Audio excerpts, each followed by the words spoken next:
जैसा कि last episode में हमने देखा कि टैन शैंग हॉस्टल 7 का बिग बॉस बन गया था, लेकिन तभी वहाँ एक लड़की और आती है और परंपरा के अनुसार अब टैन शैंग उससे लड़ने लगता है। उस लड़के की स्पिरिट सोल रैबिट की है और वो लड़की बहुत ज्यादा शक्तिशाली है। उन दोनों की फाइट में दोनों एक दूसरे पर भारी पड़ते हैं और फिर लास्ट में लड़की टैन शैंग को हरा देती है और अब हॉस्टल 7 का बिग बॉस उस लड़की को बना दिया जाता है। इस लड़की का नाम जीवू है। यहाँ पर कोएड हॉस्टल है क्योंकि यहाँ सब सिर्फ बच्चे हैं, इसलिए गर्ल्स और बॉयज अलग अलग हॉस्टल में नहीं रहते। अब सब फिर एक दूसरे की सोल पावर पूछते हैं और जब टैन शैंग उन्हें अपनी सोल पावर फुल बताता है तो सब बच्चे बहुत चौंक जाते हैं। अब वहाँ फिर टीचर आते हैं और टैन शैंग को उसका ब्लैंकेट देते हैं। असल में हॉस्टल 7 के अंदर रहने वाले सभी बच्चे वर्किंग स्टूडेंट्स थे, यानी वो यहाँ रहकर पार्ट टाइम जॉब भी करते थे ताकि वो अपनी फीस भर सके। अब फिर टीचर टैन शैंग और जीवू को उनके काम बता के वहाँ से चले जाते हैं। अब टीचर उसे सिर्फ एक ब्लैंकेट देकर गया था और जीवू के पास कोई ब्लैंकेट था ही नहीं, इसलिए वो टैन शैंग से अपने और उसके दोनों के बेड्स को मिलाकर एक करने को कहती है ताकि वो दोनों एक ही बेड पर सो सके। अब सब बच्चे बहुत चौंक जाते हैं और टैन शैंग से जलने लगते हैं।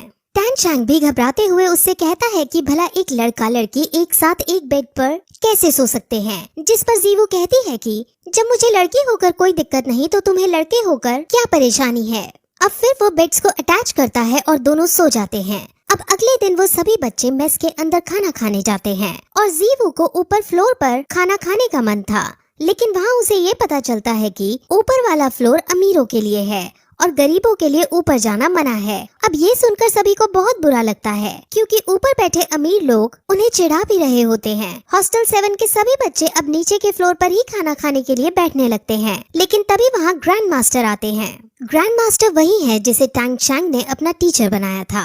ग्रैंड मास्टर टैन शैंग के पास आकर उसे अपने साथ ऊपर खाना खाने को कहते हैं क्योंकि उनको टैन शैंग से कुछ बातें करनी थी, लेकिन टैन शैंग को फिलहाल अपने दोस्तों के साथ रहकर ही खाना खाना बेहतर प्रतीत होता है और वो उनसे खाना खाने के बाद मिलने को कहता है। अब टैन शैंग अपने दोस्तों के पास जाता है, जहाँ जब उसके दोस्तों को ये पता चलता है कि टैन शैंग के टीचर ये हैं तो उन्हें बहुत अजीब लगता है क्योंकि सबको ये बात पता थी कि ग्रैंड मास्टर रैंक 29 पर पहुँचे हुए हैं, लेकिन उससे आगे नहीं बढ़ पा रहे हैं, जिस वजह से उनका कभी कभार मजाक सा भी बनाया जाता है। और जब टैन शैंग के दोस्त टैन शैंग के सामने ही ग्रैंड मास्टर का मजाक सा उड़ाने की कोशिश करते हैं तो टैन शैंग गुस्से में आकर उन्हें धमकी देता है कि अगर तुमने मेरे टीचर के बारे में एक और बार मजाक उड़ाया तो तुम्हारे लिए अच्छा नहीं होगा।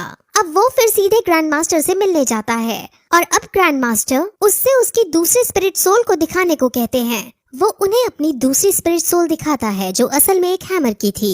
ग्रैंड मास्टर ये देखकर बहुत इम्प्रेस होते हैं और जब उन्हें ये पता चलता है कि उसके पापा एक लोहार हैं तो उन्हें थोड़ा अजीब लगता है कि आखिर लोहार के बेटे के पास इतना टैलेंट कैसे, लेकिन वो इसको एक अच्छा मैच ही कहते हैं क्योंकि लोहार के पास हथौड़े की स्पिरिट सोल से अच्छा कॉम्बिनेशन नहीं हो सकता था। अब वो फिर टैन शैंग को हैमर वाली स्पिरिट सोल में स्पिरिट रिंग को ऐड करने की मना करते हैं और जैसे ही वो ग्रैंड मास्टर से ये बात सुनता है तो वो बहुत चौंक जाता है क्योंकि उसके पापा ने भी उसे मना किया था कि उसे कभी भी हैमर स्पिरिट सोल में स्पिरिट रिंग ऐड नहीं करनी। अब वो इसका रीजन ग्रैंड मास्टर से पूछता है, जिस पर ग्रैंड मास्टर उसे सिर्फ इतना कहते हैं कि सही समय आने पर तुम्हें अपने आप पता चल जाएगा। अब ग्रैंड मास्टर टैन शैंग को अपने अंडर में रखकर उसकी ट्रेनिंग को करवाना चाहते थे और उसके स्पिरिट मास्टर बनना चाहते थे, लेकिन स्पिरिट मास्टर बनने के लिए उसे अपनी रैंक बढ़ानी होगी। अभी उसकी रैंक 10 है और रैंक 11 पर पहुंचने के लिए उसे स्पिरिट रिंग की जरूरत होगी और स्पिरिट रिंग उसे सिर्फ 20 को मारकर ही मिल सकती है, जिस वजह से वो अब एक खास तरह के जंगल में जाने का डिसाइड करते हैं ताकि उस खास तरह के जंगल में जाकर उन्हें शिकार करने के लिए 20 मिल सके। वो उसे फिर उसकी स्पिरिट सोल जो कि एक ब्लू सिल्वर ग्रास की है उसके बारे में उसे कई सारी नॉलेज देते हैं और वो नॉलेज हम आपको आगे आने वाली वीडियोस में स्टोरी के साथ बताएंगे। अब फिर टैन शैंग अपने हॉस्टल में सोने के लिए जाने लगता है क्योंकि कल उसे जल्दी उठकर ग्रैंड मास्टर के साथ जाना था, लेकिन हॉस्टल में जाते वक्त उसे रास्ते में जीवू दिखती है। असल में जीवू समझ जाती है कि पिछले दिन टैन शैंग मन से उससे हारा था और उसने अपनी पूरी एबिलिटीज नहीं दिखाई थी, इसीलिए अब जीवू उसे रास्ते में रोककर फाइट करना चाहती थी। अब वो दोनों फाइट करते हैं और फाइट करते वक्त दोनों के बीच एक रोमांटिक एंगल भी नजर आता है और तभी वहाँ एक लेडी टीचर उन्हें इस कंडीशन में देख लेती है और उन्हें गलत समझ लेती है। वो इतने छोटे बच्चे थे और दूसरी बात वो पब्लिक में ये सब कर रहे थे, जिस वजह से वो उनको डांटने लगती है, लेकिन जीवू इतनी शरारती थी कि वो टीचर को ही धक्का मारकर वहाँ से चली जाती है। अब फिर अगले दिन टैंग शैंग ग्रैंड मास्टर के साथ गाड़ी में बैठकर जंगल में जाने लगता है और रास्ते में वो उसे कई तरह के बीज के बारे में नॉलेज देता है। वो फिर उसे एक खास तरह की बेल्ट देता है और उस बेल्ट के अंदर वो जितना चाहे उतना सामान स्टोर कर सकता है। अब इस बेल्ट को पाकर टैंग शैंग बहुत खुश हो जाता है क्योंकि वो अपने हिडन वेपन्स भी इसमें छुपा सकता था। अब वो इस जंगल के एंट्रेंस के पास पहुंच जाते हैं और इस एंट्रेंस के थ्रू सिर्फ खास लोग ही जा सकते थे और ग्रैंड मास्टर का रुतबा तो पूरे शहर के अंदर था, जिस वजह से ग्रैंड मास्टर और टैंग शैंग को जंगल के अंदर जाने की परमिशन दे दी जाती है। अब वो दोनों जंगल के अंदर जाते हैं। जंगल के अंदर कई खतरनाक बीस्ट मौजूद थे और उन बीस्ट से इन दोनों को भी खतरा हो सकता था, इसलिए ये दोनों अब कदम फूंक फूंक कर आगे बढ़ते हैं।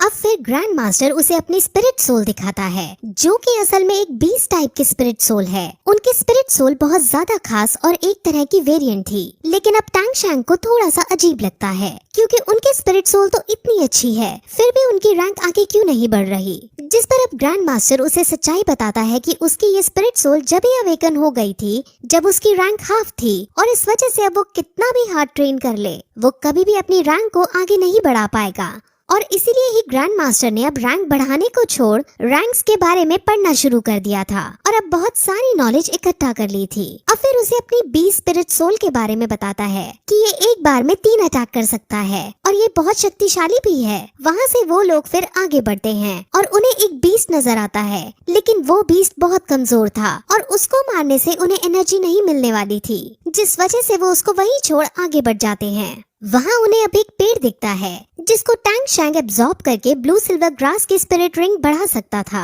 लेकिन उस पेड़ की उम्र बहुत कम थी जिस वजह से वो उनके लिए सूटेबल नहीं है और अब वो आगे बढ़ जाते हैं। असल में वो कलर को देखकर उसकी उम्र का पता लगा सकते हैं। अब उनको बीस्ट ढूंढते ढूंढते रात हो जाती है और अब ग्रैंड मास्टर अपनी बीस्ट टाइप की स्पिरिट सोल को बाहर निकालते हैं और उसे मूली खिलाते हैं। असल में इस बीस्ट की स्पेशल पावर फाट मारना था और ये मूली खाने से ही पॉसिबल हो सकता था। ये बात टैंग शैंग को बहुत शॉक करती है। अब वो बात कर ही रहे होते हैं कि तभी वहाँ एक बहुत बड़ा स्नेक के शेप वाला बीस्ट आ जाता है और उन पर हमला करने लगता है। वो बीस्ट 100 साल से भी ज्यादा पुराना था और बहुत शक्तिशाली था और उसे ग्रैंड मास्टर नहीं मार सकते थे, जिस वजह से वो उससे बचकर भागने की कोशिश करते हैं। लेकिन वो बीस्ट उनको पकड़ने के लिए उनके पीछे दौड़ता है और उनको मारने ही वाला होता है कि तभी ग्रैंड मास्टर की स्पिरिट सोल उस पर हमला कर देती है, लेकिन वो बीस्ट उससे भी बच जाता है। ग्रैंड मास्टर और टैंग शैंग अपने अपने तरीकों से उसे हराने की कोशिश करते हैं, लेकिन दोनों में से कोई उसको नहीं हरा पाता। इसीलिए अब टैंग शैंग एक आइडिया सोचता है।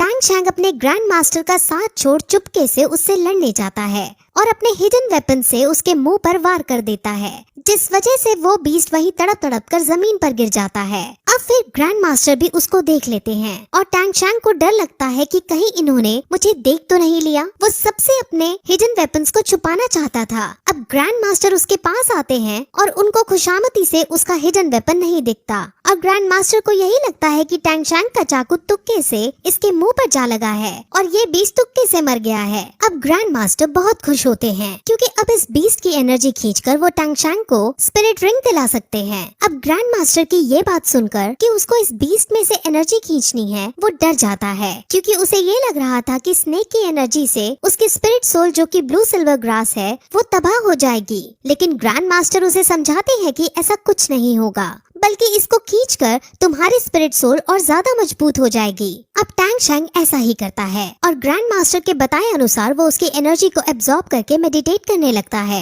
वो अपनी स्पिरिट सोल के अंदर पहुंच जाता है और उसे अब स्पिरिट रिंग हासिल होने लगती है और इस प्रोसेस में सुबह हो जाती है और जब उसकी आँख खुलती है तो वो अपने पास अपने टीचर को बेहोश पाता है। उनको चेक करने पर उसे उसके शरीर पर कल वाले बीस्ट के जहर का निशान मिलता है, जिस वजह से उनके शरीर में जहर फैल गया होता है और अब वो बेहोश हो गए होते हैं। अब अगर उनके शरीर से जहर नहीं निकाला गया तो वो मर सकते थे, इसीलिए वो तुरंत लोहार की टेक्निक का यूज करते हुए चाकू को गर्म करता है और उसका यूज करके जहर निकालने लगता है। वो फिर अपनी सोल पार का यूज करता है और जो जहर उनके शरीर के भीतर चला गया था उसे निकालता है और ऐसा करने के कुछ समय बाद ग्रैंड मास्टर फाइनली होश में आ जाते हैं। टैंग शैंग अपने टीचर को रेस्ट करने का बोलता है, लेकिन अब टीचर सबसे पहले वापस स्कूल लौटना चाहते थे। वो अब टैंग शैंग से उसकी स्पिरिट रिंग की पार दिखाने को कहते हैं, जिस पर अब टैंग चैंग मेडिटेट करके उनके पार को निकालता है और वो पार 50 मीटर दूर के पेड़ में जाकर लगती है और उस पेड़ को अपने में जकड़कर उसे मारने के लिए रेडी हो जाती है। ग्रैंड मास्टर समझ जाते हैं कि ये पार बहुत ज्यादा खतरनाक है और बहुत शक्तिशाली है। इस पार से हम 50 मीटर दूर खड़े आदमी को आसानी से पैरालाइज भी कर सकते हैं। अब दोनों ही बहुत खुश होते हैं और दोनों अब स्कूल में वापस जाते हैं, जहाँ टैंग चैंग बीमार ग्रैंड मास्टर को बेड पर लेटाता है और ग्रैंड मास्टर उसको शेल्फ में से एक बुक निकालने को कहते हैं। वो कहते हैं कि मैंने इस बुक के अंदर अपनी कई सारी रिसर्च लिखी है और इनसे तुम्हें बहुत हेल्प होगी। वो फिर उसे शहर के स्पिरिट हॉल में जाने को कहते हैं, क्योंकि वहाँ जाकर वो खुद के लिए अपने टैलेंट के बेसिस पर एक मंथली स्टाइपेंड बुक कर सकता था और ऐसा करने के बाद उसे यहाँ वर्किंग स्टूडेंट के रूप में काम नहीं करना पड़ेगा। वो अपने ग्रैंड मास्टर की बात मान जाता है और अब उनके कहने अनुसार वहाँ जाने लगता है।